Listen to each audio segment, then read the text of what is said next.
Hi, I'm Zelma Reddick, President of the Hagins-Fewell Neighborhood Association, and I'm here to tell you a little bit about my neighborhood and a wonderful project going on in it. The Hagins-Fewell neighborhood began around 1900, shortly after the building of the arcade cotton mill by A.D. Holler in 1895. The mill opened in 1896 under the direction of R.T. Fewell and employed 200 workers who manufactured poplin and broadcloth. To provide close, convenient housing for the many workers, the mill company created what has come to be known throughout the South as a mill village in the heart of Rock Hill. This was the beginning of my neighborhood, and by 1907, there were 396 residents here. Over the years, as the mill grew, so did my neighborhood. Additions included more housing, a mill school, a prominent community church, and neighborhood stores. Then in 1954, the arcade mill closed for business. After this, the building was home to various companies who worked with textile chemicals, and fiberglass bathroom fixtures. On November 5th, 1997, fire destroyed the mill building, which at the time was the home to Arcade Textiles, owned by James Twardell. The company employed 122 people who worked dyeing and preparing cloth for cutting. This tragedy left a very literal hole in the heart of my community. For years, the mill property sat idle and unattended, continuing to deteriorate in the middle of my community. The former owner had long since abandoned the property, and due to the potential environmental contamination on the site, there appeared to be no way to clean up this eyesore. Neighbors were at a loss for where to turn for help with this seemingly insurmountable problem. As a member of the Rock Hill Council neighborhood, we decided to bring the issue before this group in the hope that they could recommend a solution. Hi, I'm Frida Simpson, past Vice President and past President of the Rock Hill Council neighborhood from 1998 to 2003. We were formed in 1998, and when Zelma's neighborhood brought this issue to us, it was the first project we had ever been asked to do. By this time, the owner of the mill property had declared bankruptcy and the mill site had been abandoned.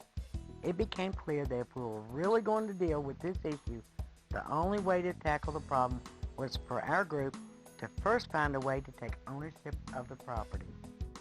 Before committing, we researched what might need to be done. A few members voiced serious concerns that this project was too big and wanted us to stay out of it, but the majority was willing to take on the challenge to prove that as a group of neighborhoods, we actually could accomplish something that seemed impossible, something no one else had yet been able to do. We quickly realized, however, that we could not do this alone. To succeed, this would need to be a joint effort between our organization, the Hagins-Fewell neighborhood, and the city of Rock Hill in order to accomplish this seemingly impossible task. We now had a plan. We first partnered with the city of Rock Hill and under the guidance of our city's Neighborhood Empowerment Office, secured an initial community development block grant of $30,000. With that, we were able to purchase the mill site property. It was also discovered that 27 other adjoining vacant parcels of land were up for sale, and we were able to purchase those as well for the price of the taxpayer. On our initial walking tour of the mill site property, we found burned, dilapidated buildings, above-ground storage tanks, the remains of an old boiler system, and the burned and twisted machinery that had been abandoned in place after the fire. To further potentially complicate matters, a stream ran beside the property and on through the neighborhood. We suspected any contamination there before the fire, as well as after, had probably gotten into the stream as well. From information received from the former owner and due to the time period the mill had operated in, we realized that we would most likely be dealing with contamination from things like asbestos, lead paint, and an underground chemical and fuel storage tanks. How were we going to accomplish such a huge task? We knew that we didn't have the funds or knowledge to accomplish any of this on our own. We only knew we had to try. Again, we turned to our partner, the City of Rock Hill. We appeared before our City Council and with the help of our city grant writers, together proposed a comprehensive funding plan whereby we, as a grassroots 501c3 citizens organization, could apply for grants that the City of Rock Hill would not be eligible for.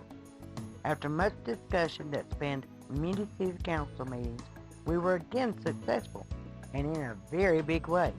We were rewarded with another series of CDBG grants, this time in 3 installations of $100,000 each. $300,000 total to be used to clean up the property. We also worked with the city, state, and federal government and applied for a surplus designation. Once we received this, we signed a voluntary cleanup agreement with the city. We could then proceed without fear of legal action against our group or our partners for disturbing any contaminants on site. Now, as long as we followed the testing and cleanup procedure laid out by DHEC, we would minimize and be held harmless for any potential spread of contamination to the surrounding area during cleanup. The last thing we wanted was to make things worse for this neighborhood. With the expertise and knowledge of our city's Economic Development Corporation in handling projects of such a huge scale, we were guided to start the process. And it was a slow process. What I mean is, it was slow by necessity. There were many forms to fill out and many forms to read through, and many inspections to be done before moving to the next phase. We came to terms with the fact that this was going to be a long trip, but that if we kept plodding on, we could make it happen. The grant writers for the city continued to work with us, looking for any available funding that we could apply for in order to enhance this project. It was determined that to make a real impact for the neighborhood, we couldn't just clean up the mill site and stop. We needed to consider the condition of the surrounding neighborhood infrastructure. Things just kept growing. Through the help of the grant writers and our city council, we were able to raise an additional $200,000 for cleanup of the stream, which we discovered had been called Wildcat Creek in past days, and were also able to secure another grant for $994,000 for upgrading the entire sewer and water system for the surrounding neighborhood. Hagins-Fewell was now on the road to recovery. Hi, I'm Terry Wendell. I served as Vice President under Freda Simpson and President of the Rock Hill Council of Neighborhoods from 2003 until 2006. I followed in Freda's footsteps and continued to carry the torch of what had now become a project known throughout our entire city. As we continued to forge ahead, it became evident that we were headed in a direction never traveled before in our city's history. This type of partnership had never happened in Rock Hill before. We would be writing the rules and creating a roadmap for not just this one project, but for others that would follow. Our City Council and Economic Development Department had seen the benefits in partnering with a citizens group like ourselves, due in part to our 501c3 status, but also because we, as residents of the various neighborhoods throughout Rock Hill, had come to the aid of one of our member neighborhoods in their time of need. Throughout the entire process, the Rock Hill Council of Neighborhoods worked closely with the people of the Hagins-Fewell neighborhood. We had given our word that we would support any redevelopment plans only if the neighborhood approved them first. We wanted to ensure that the neighborhood had a say and got what they felt they needed to make this work. It was during my term in office that a major milestone of this project was reached. Due to our limitations as a citizens group in being able to administer the project, it was decided that we had come as far as we could with the cleanup and redevelopment. Now it was time to hand off to someone who could take things to the next level. To that end, the Rock Hill Council of Neighborhoods voted unanimously to transfer ownership of the now CERCLA protected and DHEC tested Arcade Mill site to the City of Rock Hill for continued redevelopment. It was also determined that the Rock Hill Council of Neighborhoods would do this at no profit to ourselves. We had made a commitment to the people of the Hagins-Fewell neighborhood, and we meant to keep it. All monies would go back into neighborhood redevelopment. period. With the mill site transferred and cleanup now well underway, we began focusing our attention onto the additional properties we had purchased adjacent to the mill. As we started to explore options for these properties, a new organization was taking shape in our city. The Office of Neighborhood Empowerment, with which the Council of Neighborhoods have been working these past years, expanded to become an entire new department within our city. This Department of Housing and Neighborhood Services would now encompass all things neighborhood in Rock Hill. As details of the scope of this new department began to be released, it became clear that this would most likely be the organization that would be able to capitalize on the remaining parcels owned by the Council of Neighborhoods and put them to good use. We began to explore what uses would be acceptable to the neighborhood and would do the most good for the most people. Hi, I'm Frank Myers, President of the Rock Hill Council of Neighborhoods from August 2006 to the present. I was next in the line of leaders who worked to rehabilitate the arcade mill site and thereby help create a decent, livable neighborhood that the residents of Hagins-Fewell could be proud of. During my tenure, we have witnessed the actual demolition and cleanup of the mill site and have transferred ownership of our 27 outparcel lots, again at no profit, to the Rock Hill Housing Development Corporation, a newly created group in our city to begin the reconstruction phase of revitalization.